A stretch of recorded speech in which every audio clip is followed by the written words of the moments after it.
ರಾಜ್ಯದಲ್ಲಿ ದೇಶದಲ್ಲಿ ಒಂದಿಷ್ಟು ಚರ್ಚೆಗಳು ನಡೀತಾ ಇತ್ತು. ಏನು ಸಡನ್ ಆಗಿ ಕಡಿಮೆ ವಯಸ್ಸಲ್ಲಿ ಸತ್ಬಿಟ್ರಲ್ವಾ, ಏನು ಸಡನ್ ಆಗಿ ಹಾರ್ಟ್ ಅಟ್ಯಾಕ್ ಆಗ್ತಿದೆಯಲ್ಲ, ಏನು ಕಾರಣ?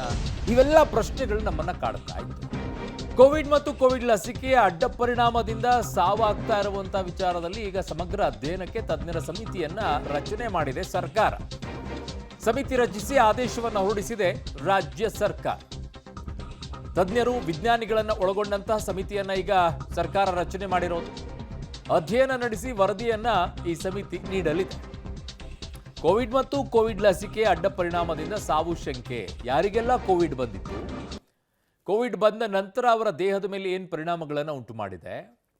ಯಾಕಂದ್ರೆ ಕೋವಿಡ್ ಬಂದಂತಹ ಸಂದರ್ಭದಲ್ಲಿ ಹಲವರಿಗೆ ಶ್ವಾಸಕೋಶದಲ್ಲಿ ಕಪ್ಪು ಬ್ಲ್ಯಾಕ್ ಮಾರ್ಕ್ಗಳು ಕಾಣಿಸ್ಕೊಂಡಿದೆ ಶ್ವಾಸಕೋಶದ ಒಳಗಡೆಗೆ.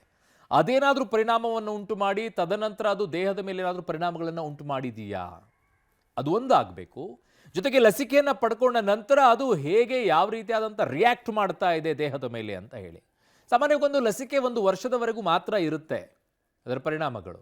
ನನ್ನ ಸಹೋದ್ಯೋಗಿ ಈಗ ಲೋಕೇಶ್ ನನ್ನ ಸಂಪರ್ಕಕ್ಕೆ ಸಿಗ್ತಾ ಇದ್ದಾರೆ. ಲೋಕೇಶ್, ಇಲ್ಲಿರುವಂಥ ಪ್ರಶ್ನೆ ಈಗ ಕೋವಿಡ್ ಬಂದು ಹೋದಂತಹ ಯಾರೆಲ್ಲ ರೋಗಿಗಳಿದ್ರು ಅವರ ಮೇಲೆ ಏನು ಪರಿಣಾಮಗಳನ್ನು ಉಂಟು ಮಾಡಿದೆ, ಅವರ ದೇಹದ ಮೇಲೆ ಬೇರೆ ರೀತಿಯಾದಂಥ ಪರಿಣಾಮಗಳನ್ನು ಉಂಟು ಮಾಡಿದೆ ಅನ್ನುವಂಥದ್ದು ಒಂದು ತನಿಖೆ ಆಗಬೇಕಾಗಿದೆ, ಅಧ್ಯಯನ ಆಗಬೇಕು. ಎರಡನೆಯದ್ದು ಲಸಿಕೆ ಅಂತಂದರೆ ಸಾಮಾನ್ಯವು ಒಂದು ಲಸಿಕೆಯನ್ನು ಹಾಕ್ಸ್ಕೊಂಡ್ರೆ ಅದು 1 ವರ್ಷದವರೆಗೂ ಕೂಡ ಅದರ ಪರಿಣಾಮಗಳು ಇರುತ್ತೆ ಅಂತ ಹೇಳ್ತಾರೆ. ಬಟ್ ಇದೆಲ್ಲವೂ ಕೂಡ ಲಸಿಕೆ ಹಾಕ್ಸ್ಕೊಂಡು 2-3 ವರ್ಷಗಳಾದ ನಂತರ ಪರಿಣಾಮಗಳು ಉಂಟು ಮಾಡ್ತಾ ಇದೆ. ಅಧ್ಯಯನಕ್ಕೆ ಯಾವೆಲ್ಲ ಮಾನದಂಡಗಳನ್ನು ಇಟ್ಕೊಂಡಿದ್ದಾರೆ?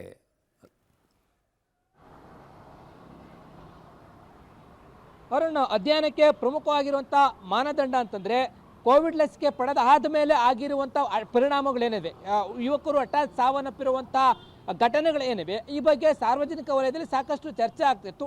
ಅಂತಹ ಪ್ರಕರಣಗಳು ಏನಿದೆ ಅಂತಹ ಪ್ರಕರಣಗಳನ್ನು ತೆಗೆದುಕೊಂಡು ತನಿಖೆ ಮಾಡುವಂಥದ್ದು. ಇದು ಕೋವಿಡ್ ಲಸಿಕೆ ತೆಗೆದುಕೊಂಡ ನಂತರ ಆಗಿರುವಂಥದ್ದು ಅಥವಾ ಅವ್ರಿಗೇನಾದರೂ ಬೇರೆ ಕಾಯಿಲೆ ಇತ್ತಾ, ಈ ರೀತಿಯಾದಂಥ ಸಮಸ್ಯೆ ಏನಾದರೂ ಇತ್ತ ಅಂತೇಳಿ ಅವರಿಗೆ ಈ ಮಾನದಂಡಗಳನ್ನು ಇಟ್ಕೊಂಡು ತನಿಖೆ ಮಾಡಲಿಕ್ಕೆ ಈಗ ಮುಖ್ಯಮಂತ್ರಿಗಳು ಮುಖ್ಯ ಕಾರ್ಯದರ್ಶಿ ಅವರಿಗೆ ಪತ್ರವನ್ನು ಬರೆದಿರುವಂಥದ್ದು. ಅದರಲ್ಲಿ ಪ್ರಮುಖವಾಗಿ ಹಾರ್ಟ್ ಅಟ್ಯಾಕ್ ಇರ್ಬೋದು, ಮೆದುಳಿಗೆ ಸಂಬಂಧಪಟ್ಟಂಥ ಕಾಯಿಲೆ ಇರ್ಬೋದು, ನರರೋಗ ಇರ್ಬೋದು, ಈ ರೀತಿಯಾದಂಥ ಕಾಯಿಲೆಗಳಿಗೆ ಯುವಕರು ಹಠಾತ್ ಆಗಿ ಸಾವನ್ನಪ್ಪಿರುವಂಥದ್ದು ಸಾಕಷ್ಟು ಚರ್ಚೆ ಆಗ್ತಾ ಇತ್ತು. ಆ ಸಮಯದಲ್ಲೂ ಕೂಡ ಜನ ಮಾತಾಡ್ಕೊಳ್ತಾ ಇದ್ದು ಕೋವಿಡ್ ಲಸಿಕೆ ತೆಗೆದುಕೊಂಡಾದ್ಮೇಲೆ ಈ ರೀತಿಯಾಗಿ ಸಾವನ್ನಪ್ತಾ ಇದ್ದಾರೆ ಅಂತೇಳಿ ಚರ್ಚೆ ಆಗ್ತಾ ಇತ್ತು. ಈಗ ಮುಖ್ಯಮಂತ್ರಿಗಳಿಗೆ ರಾಜಾರಾಮ್ ಎನ್ನುವಂಥವರೊಂದು ಪತ್ರವನ್ನು ಬರೆದಿದ್ದಾರೆ.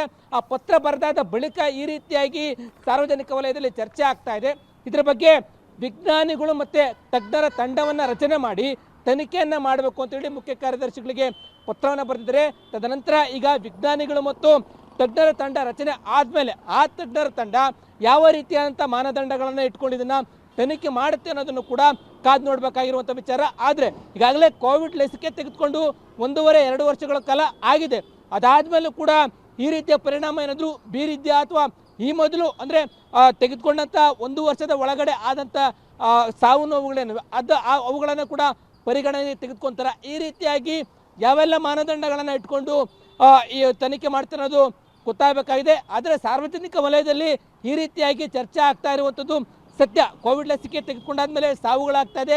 ಇದರ ಬಗ್ಗೆ ಸಾರ್ವಜನಿಕರು ಕೂಡ ಸರ್ಕಾರ ಒಂದು ಉತ್ತರವನ್ನು ಕೊಡಬೇಕಾಗಿದೆ. ಹಾಗಾಗಿ ಈ ತನಿಖೆ ಮಾಡುವಂಥದ್ದು ಸೂಕ್ತ ಆಗಿದೆ. ತಜ್ಞರ ತಂಡ ರಚನೆ ಆದಮೇಲೆ ಯಾವ ರೀತಿಯಾಗಿ ತನಿಖೆ ಮಾಡ್ತಾರೆ ಅದನ್ನು ಕಾದು ನೋಡಬೇಕಾಗಿದೆ. ಅರುಣ್. ಓಕೆ ಲೋಕೇಶ್, ನಿಮ್ಮೆಲ್ಲ ಮಾಹಿತಿಗೆ ಧನ್ಯವಾದಗಳು.